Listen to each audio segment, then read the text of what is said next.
Hi guys, welcome to my new video. A few years back, Chipotle was a customer's heartthrob. Their websites emphasized serving the food with integrity, and felt proud of working with local farms and serving fresh ingredients with no additives or preservatives. To increase your awareness today, we are going to uncover the untold truth of Chipotle you wish you knew. Stay tuned. Flashback. Chipotle's founder, Steve Ells, has an estimated net worth of $200 million. Ells graduated from the Culinary Institute of America in 1990 and began cooking at the legendary Stars restaurant in San Francisco before leaving to start his own business. He made burritos for a short-term business to build up cash for a fine dining establishment. This was going to be one restaurant, Ells told NPR via CNBC. I knew that full-scale restaurants were a dicey proposition. I mean, they go out of business so often.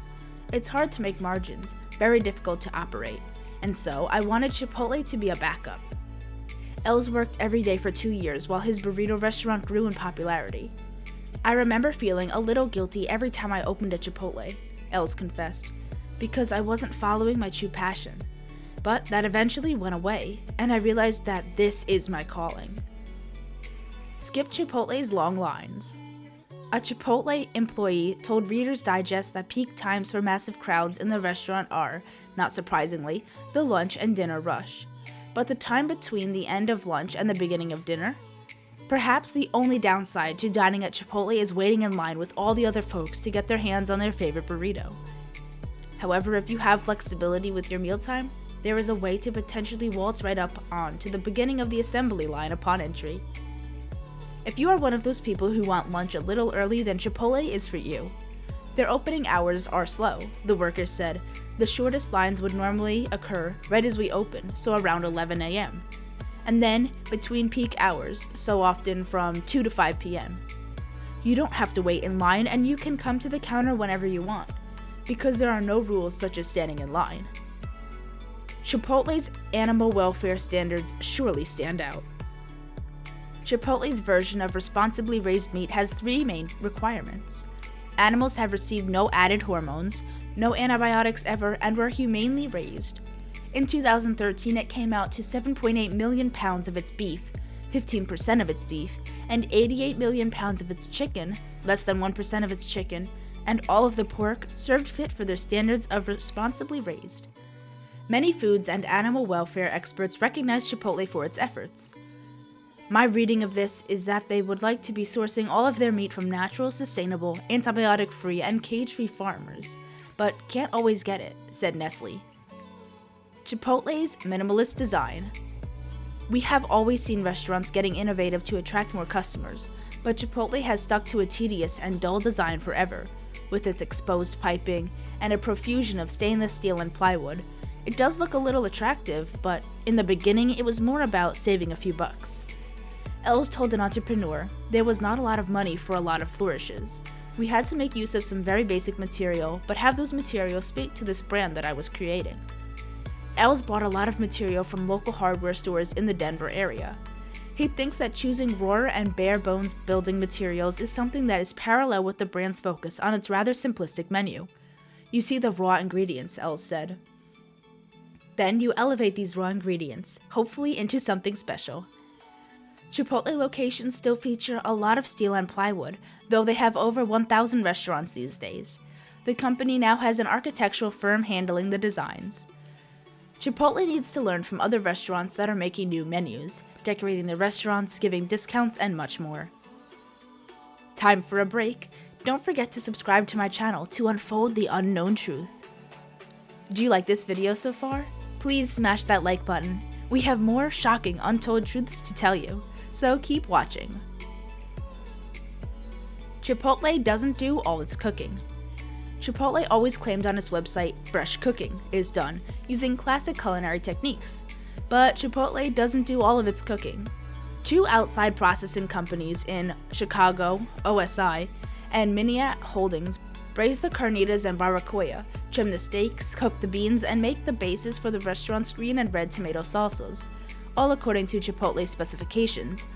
The rest of the food is made in the restaurant. So much for serving the food with integrity. McDonald's money behind Chipotle's growth. Steve Ells' first Chipotle restaurant was funded by his parents and family friends. In 1990, Bob Ells gave $75,000 to his son to start the business. In 1996, Ells raised $1.3 million, but that money wasn't enough to gain profit or increase the business. Bob Ells' friend helped out Steve to get himself invited to McDonald's headquarters in Illinois, where he whipped up a sampling of Chipotle's food offerings. The food was loved, and within a year, McDonald's came on board as an investor and committed $50 million to grow Chipotle.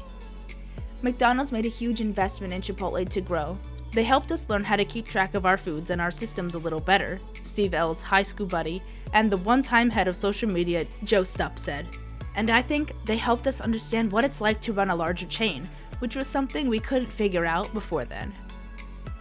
McDonald's CEO said Chipotle was a distraction.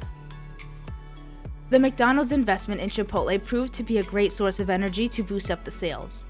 In 2005, the company had expanded to 460 restaurants, but later the CEO, Steve Easterbrook, said Chipotle was a distraction that pulled attention away from the McDonald's brand, whereas Ells said that both companies had different approaches to food and people. McDonald's parted ways with Chipotle in 2005. McDonald's took $1.5 billion from Chipotle and went back to focus on its restaurants. Chipotle's former communications director, Chip Arnold, described the business relationship as one with a bit of friction. I would think of it in terms of McDonald's being the rich uncle and Chipotle as the petulant nephew, where we take the money and are grateful but are stubborn and strong-willed enough that we're going to do whatever we want with it anyway, Arnold said. McDonald's tried to get Chipotle to install drive-thrus, develop a breakfast menu, even change the name of the restaurant. Chipotle, shouldn't forget its guru McDonald's, had a huge part in its success. Queso's failure. In 2017, Ells said that additives make typical queso very consistent and predictable, but are not at all in keeping with our food culture. Our queso may vary slightly depending on the characteristics of the aged cheddar cheese used in each batch, but only using real ingredients is what makes our food so delicious. Well, Ells tried to cover up the bad quality of queso, which meant he was well aware that the customers would dislike it. So why bother putting it on the menu? Customers hated it and posted images of queso going straight into the garbage. The company learned a lesson and found ways to improve the cheese consistency to those real ingredients in the queso recipe. Well, the item is still standing strong on the menu. Food poisoning scandals. September 2015 was one of the most difficult years for Chipotle. Due to rotten tomatoes used in the food in Minnesota, were hit with a salmonella infection. A few months later, 35 E. coli cases in Washington and Oregon were linked to the restaurant. Chipotle had to temporarily close 43 restaurants. The news broke on social media and the downfall of the company started. More food infections and uncleanliness outbreaks followed, and the company ended the year with Chipotle stores in 9 states dealing with the issue.